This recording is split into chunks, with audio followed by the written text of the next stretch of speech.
अध्याय एक खलनायक की मृत्यु। जब लड़की छोटी थी तो उसकी मां का निधन हो गया। उनके परिवार के एकमात्र सदस्य उनके पिता थे, जो कभी घर पर नहीं रहते थे। जहां तक उसे याद है, लड़की अकेली थी। मैं अपने पिता से मिलना चाहती हूँ, उसने एक दिन फैसला किया। वह लड़की, जो अपने परिवार के एकमात्र सदस्य की कंपनी के लिए तरस रही थी, चुपके से उनसे मिलने चली गई। हालांकि उसे ठंडी प्रतिक्रिया मिली। आप यहाँ क्यों आए थे? मैं उस आदमी ने गरजती हुई आवाज में लड़की को डांटा, यहाँ तक कि उसकी आंखों में आंसू आ गए। यहाँ दोबारा मत आना, उसने मुझसे एक बार कहा था। लड़की को उम्मीद नहीं थी कि वह उसका स्वागत करेगा, क्योंकि वह उसकी ठंडी उदासीनता की आदी थी, लेकिन ये तीव्र स्मृति एक गहरा घाव छोड़ गई। मेरे पिता मुझसे प्यार नहीं करते, उसने सोचा। घायल दिल के साथ लड़की बड़ी हो गई और उच्च समाज में पदार्पण किया। वह आज भी नहीं आया। उनकी भव्य पदार्पण गेंद उनके पिता की अनुपस्थिति में आयोजित की गई थी। आखिरकार वह दुखी महसूस करते हुए बैंक्वेट हॉल से चली गई। क्या वह इसलिए नहीं आया क्योंकि उसे मुझसे शर्म आती है? जैसे ही वह अपने आप से चिल्लाई, एक आदमी उसके सामने आ गया। तुम क्यों रो रही हो, मेरी औरत? उनके शब्द गर्मजोशी भरे थे और उनकी निगाहें चौकस थीं। उस आदमी के लिए यह एक दयालुता रही होगी जो वह किसी को भी दे सकता था। लेकिन जो लड़की इतने सालों से आत्मीयता की भूखी थी, उसे ऐसा लगा जैसे वह उसका रक्षक हो। उस दिन के बाद वह छाया की तरह उसका पीछा करने लगी, उससे प्यार की भीख मांगती रही जब तक कि वह उसकी प्रेमिका बनने में सफल नहीं हो गई। तुम जो चाहोगे मैं तुम्हें दूंगा, तुम्हें बस मुझसे प्यार करना है। लेकिन वास्तविकता उसकी इच्छाओं से भटक गई। मुझे अब तुम्हारे प्यार की जरूरत नहीं है। सच कहूं तो मुझे राजकुमारी से प्यार हो गया है। उन्होंने उस लड़की को अलविदा कह दिया, जिसका एकमात्र सपना उनसे शादी करना था। उनके 3 साल के रिश्ते के बाद ब्रेकअप ने उन्हें तबाह कर दिया। यहाँ तक कि आपने मुझे छोड़ दिया। मैं आपको कभी माफ नहीं करूंगा। कुछ समय बीतने के बाद अपने प्रेमी को चुराने वाली राजकुमारी ने एक भोज में जहर खा लिया और कोमा में पड़ गई।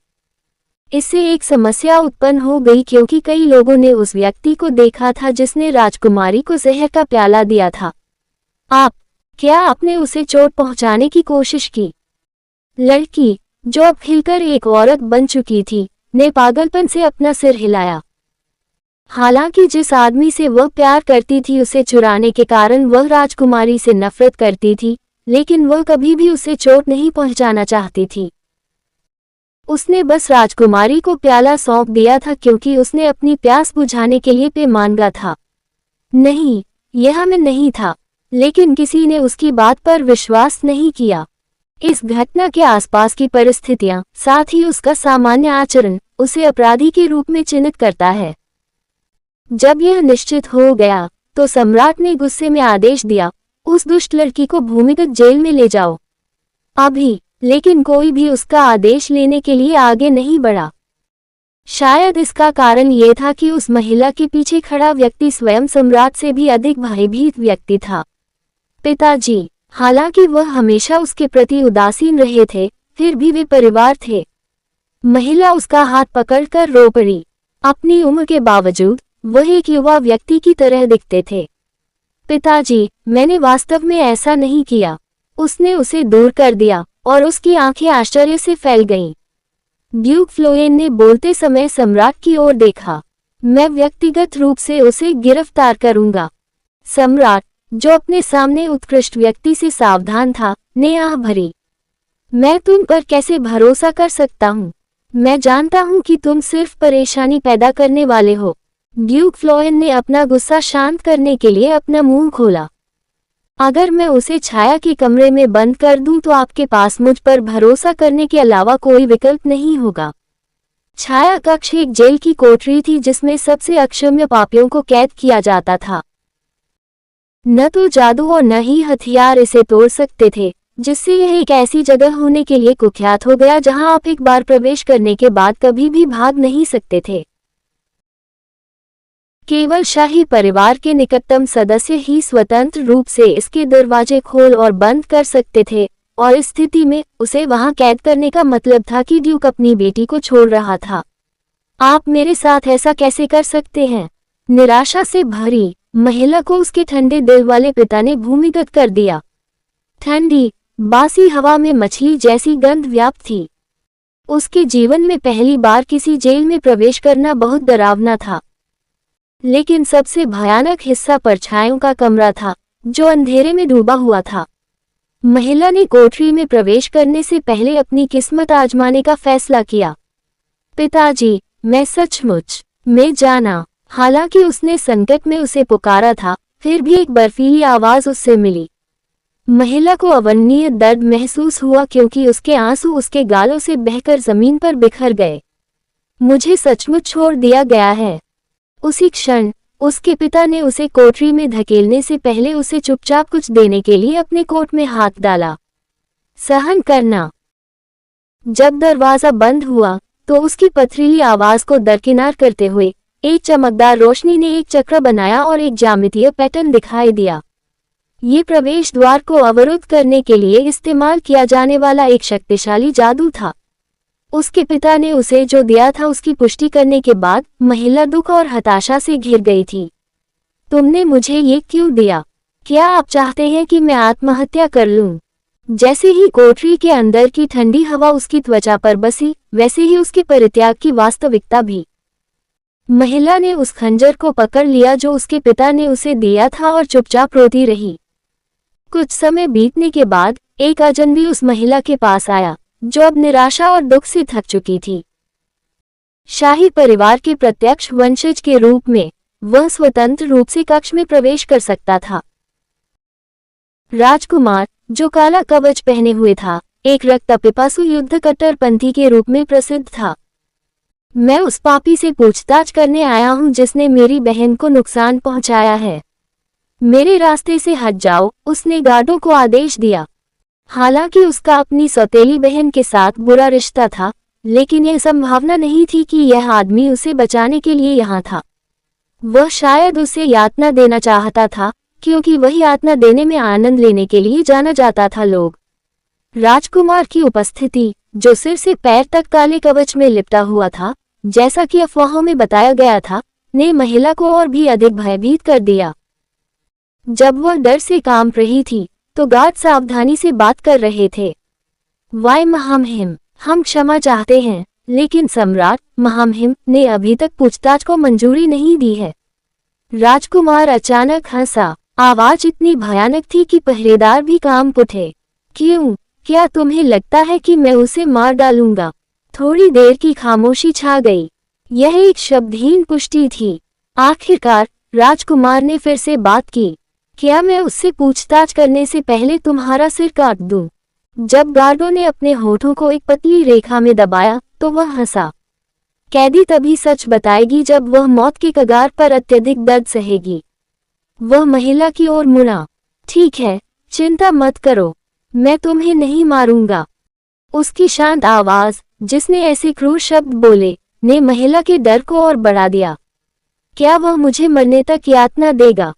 यह अफवाह थी कि राजकुमार ने न केवल सीमा पर कई दुश्मन सैनिकों को मार डाला था, बल्कि कई दुश्मन अनुचरों को भी मार डाला था।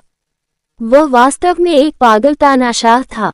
ये भयावह था कि ऐसा आदमी उससे पूछताछ करने आया। उसके जैसे किसी व्यक्ति द्वारा प्रताड़ित होने से मर जाना बेहतर हो सकता है। जैसे ही उसकी तर्कसंगतता हताशा और भय से पंगु हो गई, उसे अपने पिता के साथ की आखिरी याद आ गई। वह प्यार पाना चाहती थी, लेकिन उसने उसे एक खंजर थमा दिया था।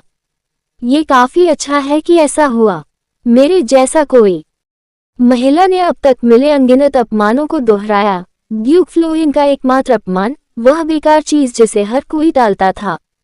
उसने खंजर उठाया और जोर से हंस पड़ी। यह मेरे लिए बेहतर है बस गायब हो जाने के लिए। राजकुमार ने देखा कि कुछ अजीब हो रहा था और वह जल्दी से बाहर पहुंचा। रुकना, लेकिन तब तक बहुत देर हो चुकी थी। वह पहले ही खंजर अपने सीने में उतार चुकी थी। ऐसे ही महिला ने अपनी जान ले ली। यही वह बिंदु था जहां ऑनलाइन उपन्यास को अपडेट करना बंद कर दिया गया था। अगर कहानी का अंत होता तो अच्छा होता। आखिरकार असली अपराधी कभी सामने नहीं आया। मैंने निराशा से आह भरी। जुवेलियन एलोई फ्लोएन उपन्यास में खलनायक का नाम था, अनुकूलनीय खलनायकी जिसने मुझे हमेशा निराश किया। तुमने मुझे यहाँ क्यों बुलाया? बिना किसी पछतावे के बोलना उस आदमी की बेशर्मी थी। मैं विश्वास नहीं कर सकता कि किसी को 3 घंटे तक इंतजार कराने के बाद उसे केवल यही कहना है। इसी तरह एक आवाज ने उस आदमी को डांटा। मैं देख रहा हूं कि आप 3 घंटे लेट हो गए हैं। ठंडा होने से पहले उसका चेहरा शर्मिंदगी से लाल हो गया। जुवेलियन, उसने धीमी आवाज में फिर नाम पुकारा। यह एक स्वाभाविक प्रतिक्रिया थी। ये पहली बार होगा जब उसने उसके खिलाफ बोला होगा। कुछ गलत बोला। उपन्यास का पाठक होने से मैं किसी तरह खलनायक जुवेलियन बन गया, जो मुख्य पुरुष द्वारा त्याग दिए जाने के बाद मर गया। अध्याय सफल ब्रेकअप। अपने पिछले जीवन में मैं एक साधारण कॉलेज छात्र था जो नौकरी के अवसरों की कमी से पीड़ित था। मैं स्वीकार करता हूं कि मैं अपने खाली समय में उपन्यास पढ़ता हूं, लेकिन मैं परिश्रम पूर्वक रहता था। मैंने अंशकालिक नौकरी पर काम किया, प्रासंगिक अनुभव प्राप्त किया, मेरा सपनों का करियर और प्रोग्रामिंग के साथ साथ यादृच्छिक चीजों के लिए विभिन्न प्रमाण पत्र प्राप्त किए जो मुझे चाय परिचारक या बेकरी तकनीशियन बनने के लिए योग्य बनाते। हालांकि ये सब व्यर्थ था। अगर मुझे पता होता कि अंशकालिक नौकरी पर जाते समय मुझे एक कार ने टक्कर मार दी होगी, तो मैंने अपने लिए थोड़ा और समय निवेश किया होता। मैं वास्तव में अक्सर उच्च वर्ग के चरित्र में पुनर्जन्म होने के बारे में दिवास्वप्न देखता था, लेकिन मैंने कभी नहीं सोचा था कि मैं एक खलनायक बनूंगा, खासकर एक ऐसे खलनायक के बारे में जिसकी किस्मत में जुवेलियन जैसा छोटा जीवन होना लिखा हो। आमतौर पर पुनर्जन्म वाले लोगों के बारे में मैंने पढ़ा है कि वे अपनी असामयिक मृत्यु से बचने की कोशिश करते हैं। हालांकि मेरा व्यवहार अब तक मूल कार्य के प्रति वफादार रहा है। अच्छा होता अगर मुझे पहले ही एहसास हो जाता कि मैं इस उपन्यास में हूँ। ऐसा इसलिए था क्योंकि मुझे जुवेलियन के जीवन के विवरण बाद में ही याद आए। 3 दिन पहले मिखाइल के साथ डेटिंग की मेरी दूसरी सालगिरह पर मुझे अचानक याद आया कि वह उसे परेशान करती थी।